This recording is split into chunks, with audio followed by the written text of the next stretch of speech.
Oikein mainio torstai-huomenta täältä Helmi-tehtaan toimistolta ja tervetuloa seuraamaan Helmi Talkin uusinta jaksoa. Mitä ajatuksia sanapari Executive Search sussa herättää? Saattaa herättää jotain, nimittäin kyseessähän on hallitusammattilaisiin ja johtotason henkilöihin kohdistuva suorahakuprosessi. Yritysjohtajilla on tosi iso merkitys yrityksen suuntaa ajatellessa, koska se määrittää usein sitä yrityksen uutta suuntaa. Tänään tästä aiheesta mun kanssa on keskustelemassa Hakonen Solutions Oy:lle kaupalliseksi johtajaksi juuri työllistynyt ihana Katariina Katajainen. Tervetuloa paikalle ja mahtavaa, kun pääsit mukaan. Kiitos paljon. Kiva olla täällä. Kiitos, kun oot. Katariina, sulla on hyvin tuore kokemus tästä rekrytointiprosessista. Tämä prosessi päättyi onnellisesti, kun sut palkattiin tähän tehtävään. Ja mä uskon, että täällä ruudun takana on monia, joita kiinnostaa kuulla sun kokemuksia. Siksi on tosi hienoa, että sä pääsit mukaan paikalle. Sä sait meidän Marjukalta yhteydenoton tätä paikkaa ajatellen. Ja nyt mua kiinnostaisi kuulla, että mitä ajatuksia tämmöinen Headhunterin yhteydenotto sussa herätti? Niin, no varmasti ja lähtökohtaisestihan se on tosi imartelevaa, että sut on searchattu ja niin kuin valikoitu, Kyllä. että halutaan olla tällaisen asian tiimoilta yhteydessä. Ja tietysti kyllähän se, kun miettii omaa uraa, kehitystä ja työtä ja mitä haluaa tehdä tulevaisuudelta, niin silloin kun tulee yhteydenotto ja se vaikuttaa, työsisältö vaikuttaa siltä, että olisi kiinnostavaa, niin kyllähän se aika inspiroivaa on. Kyllä, ja varmasti siinä ensi kohtaamisessa tai kontaktissa se on nimenomaan vaan se sisältö, joka saa sen mielenkiinnon heräämään. Joo, kyllä. Sä oot tehnyt aika vaikuttavan uran hyvin monenlaisissa eri rooleissa, aina muutosjohtamisesta, myynnin johtamiseen ja liiketoimintamahdollisuuksien kehittämiseen. Mikä tässä meidän sulle tarjoamassa roolissa sit oikeastaan herätti ne sun kiinnostuksen kohteet? Joo, no tietysti mulla on itsellä taustaa on erilaisista eri kokoisista perheyrityksistä ja saanut tehdä niissä paljon erilaisia rooleja ja tietenkin tämä nykyinen uusi työ niin oli myös perheyritys ja toisaalta sitten ehkä sellainen, mikä siinä herätti sitä mielenkiintoa, oli se, että on uusi rooli ja niin kuin paljon hyvää niin kuin sellaista kehitystä jo tapahtunut ja toisaalta sitten taas paljon kehitysajatuksia, mitä ollaan tukemassa ja mitä halutaan tehdä, niin siinä mielessä on tämmöinen, että juuri tämmöisten uusien toimintamallien niin kuin rakentaminen ja muutoksen tekeminen, niin se on sellaista, mikä on kiinnostavaa. Niin, ja sulla lähellä sydäntä. Joo, kyllä. Ja onko näin, että uudella roolilla tarkoitat nimenomaan, että sitä roolia, tätä kaupallista johtajaa ei tässä yrityksessä aikaisemmin ollut, että sä pääsit nyt luomaan sitä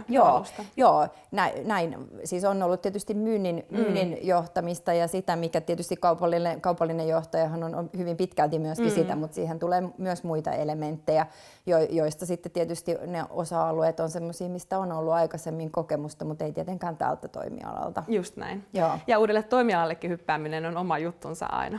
No joo, en tiedä, toisaalta sitten taas itse jos ajattelen, että profiloitunut myynnin, asiakkuuden johtamisen ja markkinoinnin puolella ja ehkä siellä sitten vielä niinku palveluun myynnissä, niin toisaalta en mä näe, että edellisen työnantajan ja toimialan, että olisi niin sanotusti siihen jäänyt, vaan nimenomaan sehän on se mielenkiintoinen sit siinä urassa, että tekee sen toimialavaihdon ja tuo sitten sitä omaa osaamista siitä niin kuin myynnin, asiakkuuden johtamisen ja kaupallisuuden saralta sitten.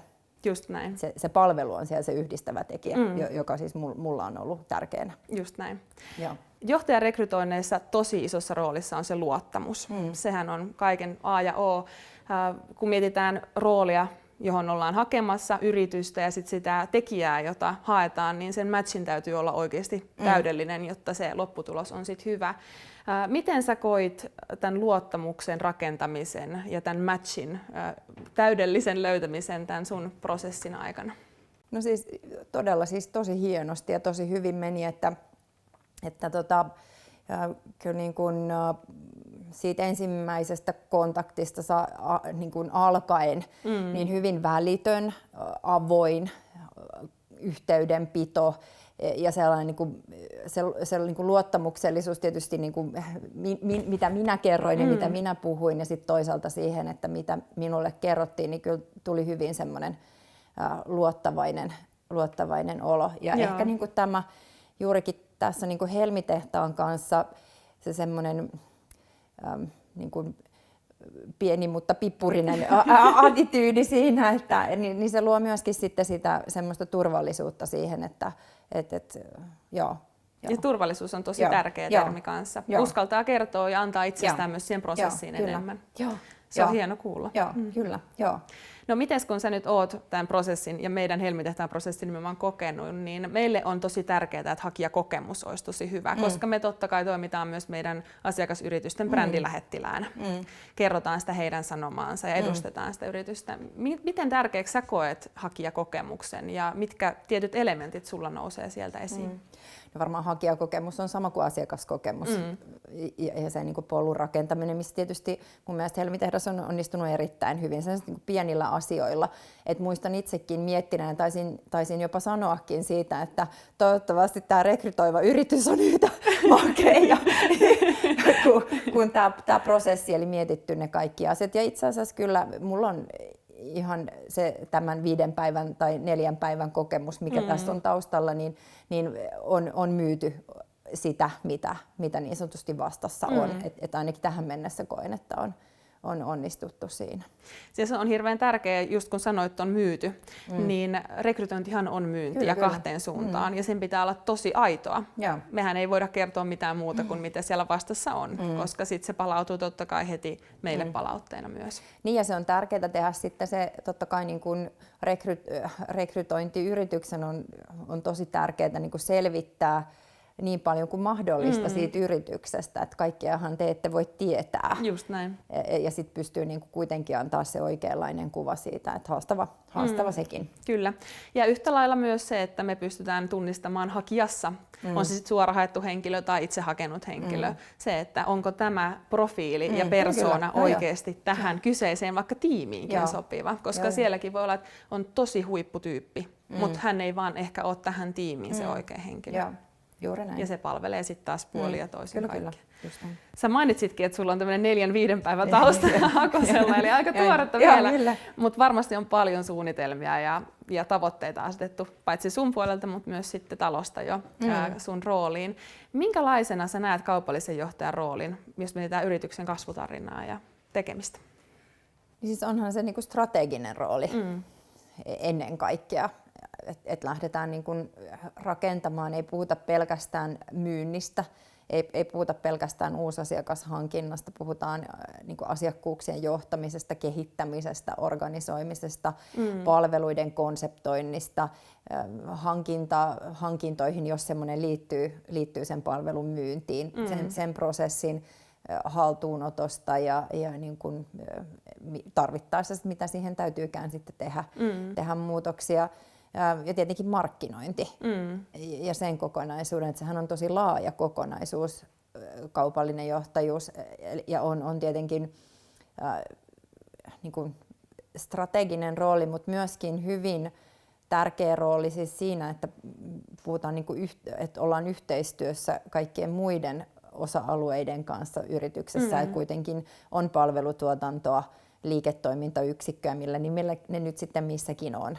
Ja sen niin kuin yhteensovittaminen siinä niin on tietenkin ja HR ja talous ja tämä, että se on yksi tärkeä palikko kokonaisuudessa. Eli sisäiset sidosryhmät totta kai korostuu siinä yhteistyössä paljon. Joo, kyllä. Kun sä oot kuitenkin kaupallinen johtaja ja kaupallisuuden merkitys kasvaa koko ajan ihan roolista riippumatta.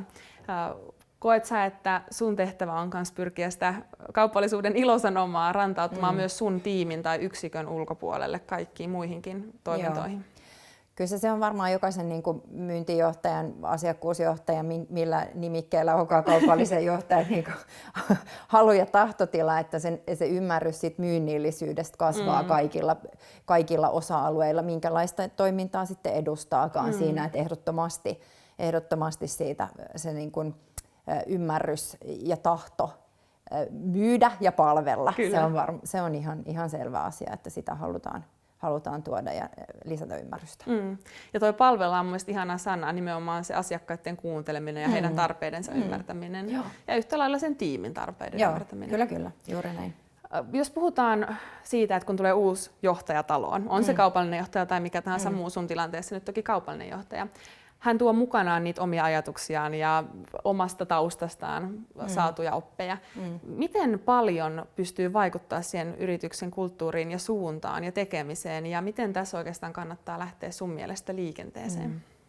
Ei varmaan yksi ihminen pysty yrityskulttuuria niinkään tekemään. Et jos ajattelee niin kuin hyvin pelkistettynä yrityskulttuurin määritelmää, eli sitä, mitä siellä tapahtuu silloin, kun kukaan ei ole katsomassa. Eli mitä silloin tehdään, millä tavalla toimitaan.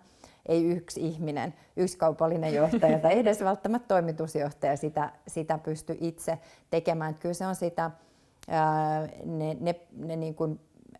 ne rakenteet ja toimintamallit, jotka yrityksessä on, niin jos ja kun niitä halutaan muuttaa, niin se vaatii niin kuin tietysti strategista niin kuin päätöstä asiasta ja strategisia toimenpiteitä. Ja siihen liittyy tietenkin se, että sitoutetaan silloin myöskin henkilöstöä ja se lähtee sieltä henkilöstöstä. Ei se ole yhden ihmisen. Yksi ihminen voi tietenkin, se mitä alussa voi tehdä, on lukea, ja kun sulla ei ole historian baggagea sieltä yrityksestä, niin kuunnella ja yrittää ymmärtää.